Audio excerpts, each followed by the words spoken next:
guys, this is the E30 325i cabrio that came in.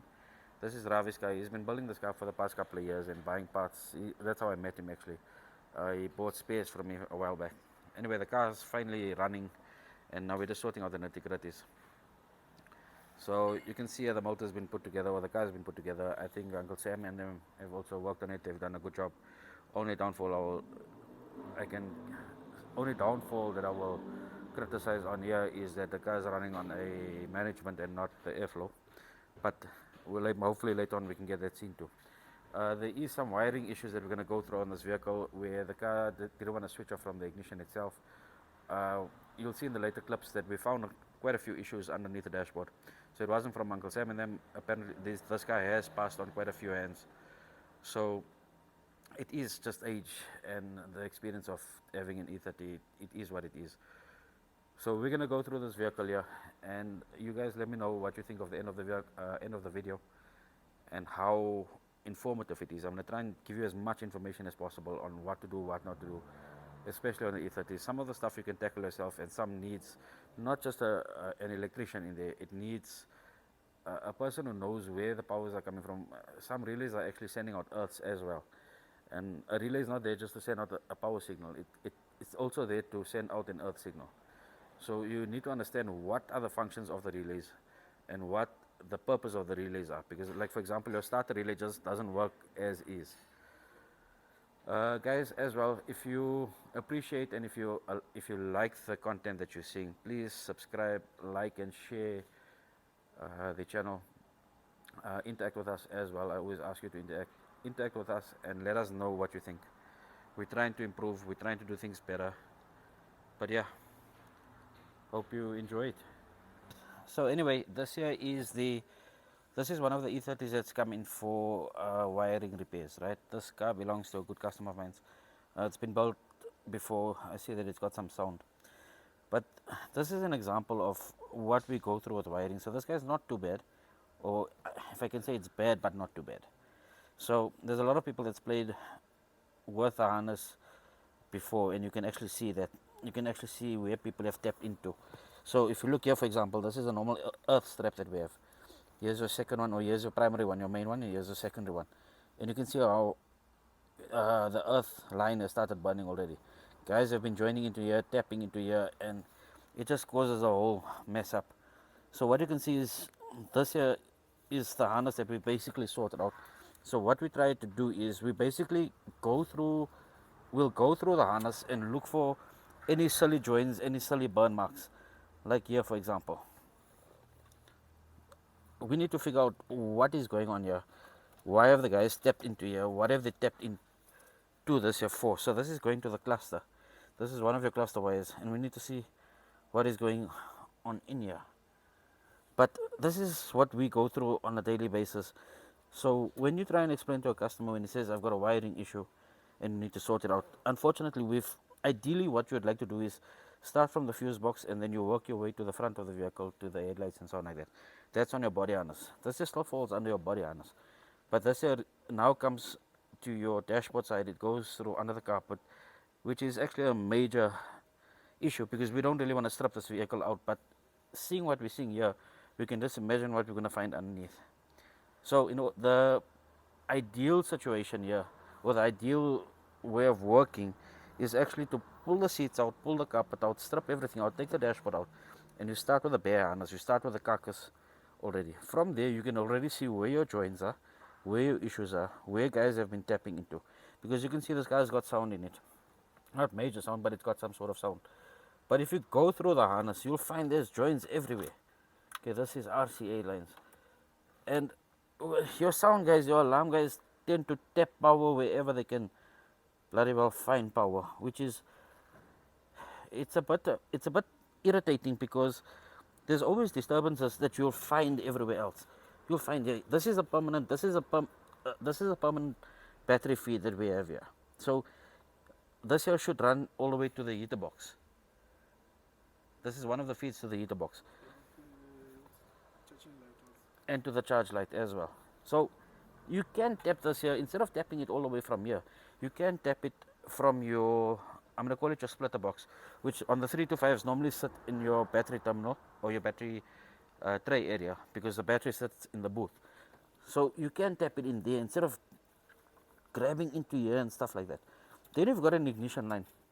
Some of the E30s actually come with a dedicated line that doesn't disturb anywhere else. So guys, tap into those lines instead of just finding power wherever you can find power and tapping into there, because the issues you'll come into issues later on. I'll update you later with this vehicle, and just to show you, see here, this is wiring that started burning now. So there's 1, 2, 3 joints, 4 joints, 5 joints on a cable that's not even 10 centimeters long. So this is stuff that you'd like to get rid of. All of these here, you lose a lot of resistance here, number one, and it causes a lot of interference. So your first aim, normally there's about 6 or 7 joints on this short cable. So this is stuff that we'd like to get rid of. But anyway, I will take you through this here a little bit briefly. But this is some of the stuff that we got to go through. And knowing that these cars are 30 years old or 30 plus years old, look, it's been through a lot of hands, it's been through a lot of people. We just want to try and get them back to the original way and try and get it working the way it came out of the factory. In theory, everything should work the way it should. Okay, so this is something else that we found out on the same vehicle here. This here is supposed to be your starter relay. Again, joins. I don't know what people are trying here, tapping in power from this line or trying to bridge this line here, because normally your starter does give issues after a while. So normally they just give power from another source and they tap in here. Bottom line is, this guy actually came in not being able to switch off. Here's one of your reasons. Okay, so here's another issue that we've encountered here now. The car also, one of the main reasons that the car came in for was basically for your speedo not working. Your speedo not working, and so it's not the top meter gears, the speedo itself not working. And the other issue was the car not being able to switch off. So you turn the ignition off and the car just wouldn't go off, it would stay on. So here's the issue. This here is known as or in our terms we call it a starter relay. So it's basically the relay for the starter. Guys have basically gone and wired the starter indirectly. So we've got to now figure out, we first got to try and figure out what they've done, then try and undo what they've done, and then look for the original wiring to see how we can tap this here back in and see what else they've tapped power from and source like that. So here's the earth line here. This is to starter. This is ignition here, right? This should be battery power. So we got to refigure all of this here out and then get this car running originally. So when the guy says, no, how long does it take you to do wiring? This is all the issues that we encounter. So you cannot let a car leave the shop looking like this here. Here's other wires here that's just exposed. This is permanent battery wire. There's power here. These wires are just exposed here. I'll take you through the fuse box side now, and I'll show you how they've tapped in, how people tapped into the fuse box here, and it's, you know, it's hard to work through this here. But anyway, guys, let's get through this here. I'm gonna update you as we go along to show you what else we find on it and how we can repair it. Again, this is our way of getting to the right fix. It might not be BM's way, but it is the right way that we know so far. And there's no MacGyvers here, there's no making a plan or just getting anything to work. This here is how it should be done, I would say. If anybody knows any better, drop a comment, let me know, and we can always teach each other from there. So another issue that we're finding on this car, right, is that the heater stays on. And we've now learned that this is one of the plugs for the heater, right? And this is the only plug in the car that we know of that has permanent power. So there's consistent power, there's battery power here. What is happening here is that the guys who installed the alarm or the sound or whatever it is, they step somewhere into this line and it's causing some sort of interference. So that's caused a burn basically to the fuse box. They've bridged it there just to come and repair it and get the car running, and we're left with a heater that stays on.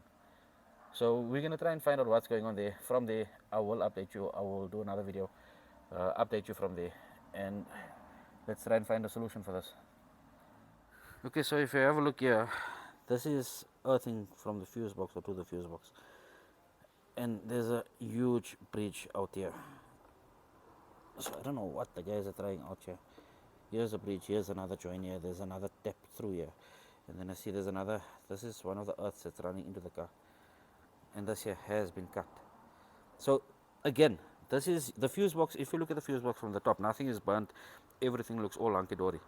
Start opening up and start going through it, and now you start opening up a can of worms, and you're going to find all of these joints and issues here. So we can't just go and repair this joint. We first got to figure out, why did they tap in here? You can't figure out who tapped it, but why did they tap in here? Where is this cable running to? And then fix up that source, and then come here and repair this here. The same thing with the earth side. So when we talk about timing again, this is where you lose on timing when it comes to wiring. This is why wiring takes, one of the reasons why wiring takes so long. Okay, so on the fuse box side of the same vehicle, right, you can have a look here now. Here's another battery source. I showed you this battery source on the inside, but again, it's joined and tapped and power given out from here.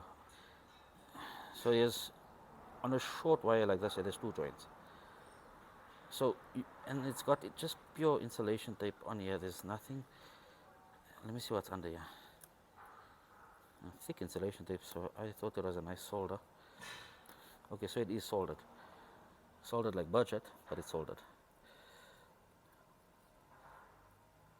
Let's just go under here and see what is going on here. Okay, this is going to take a while, but it does feel like some sort of solder here. Okay, so I'll give them a benefit of the doubt here. But anyway, you can see here, the fuse box looks good, but here again, here's the starter relay. This is also going to the starter. This is your ignition here to the starter. Right? You can see here, something has happened here already. This is running to starter. Is it earth? Yeah, for the release. Okay, my bad. So it's burning here and burning that side there. Okay, hold on. Okay guys, so this is us now repairing and going through the wiring, right? So what we've done is we've soldered up properly and neatly, and we've heat shrunk it. So we've also repaired the earth, and we've given the earth back. This earth is now coming from the starter, if I'm not mistaken, so the yellow and black. It works quite differently, so it just doesn't take earth from the body, right? It's coming from the relay itself. You'll see here, this looks much better now as to the previous video that I showed you. Look at this guy here, this is joined up properly now. So there's no splitting or anything, and we've given power to the relevant fuses here. So it's power coming from the right places, going to the right, coming from the right places and supplying the correct fuses, so that the fuses can work as per normal. When I start talking, then you can do it. Okay, so guys, we said earlier that the heater box didn't want to switch off, so even if you switch ignition off, the heater stayed on, right? So this is what we found. If you look at this joint here, this is power tapped in from basically from the ignition bound side that is supplied to the heater control unit. This is one of the issues that we picked up on the car. So where this power is supposed to come from is the heater relay. This is what happens now when you just tap power in from anywhere. So you can see here, this is the joint from the ignition side here.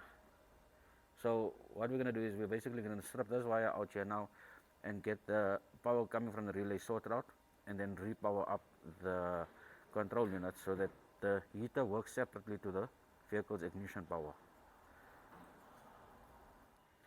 Okay, so we're still busy here, but this is how the wiring looks so far. Right, you can see we got quite a bit sorted out, quite a bit neatened out. We've managed to bundle where we can bundle, and we're not only just wrapping everything up so it pulls tight. What happens there also is that when you pull it too tight, it'll look nice on this side here by the cabrio side, but you start picking up an issue closer to the radio and your climate control panels. So you'll find that all the wires pull up stiff, and then you're unable to push anything back into that position there. So there's still a couple of things that we've got to do here, but we should finish this here up, and this car should be sorted. So wiring from what we've played with will be sorted. Again, we haven't played with anything under the vehicle or under the carpet, so we're gonna test and see how far we can get with it. Okay, so this is how the wiring looks. Now we've sorted what we've got to sort out. We've just got to do the window relay because there was actually bypassed here as well. This is how she looks,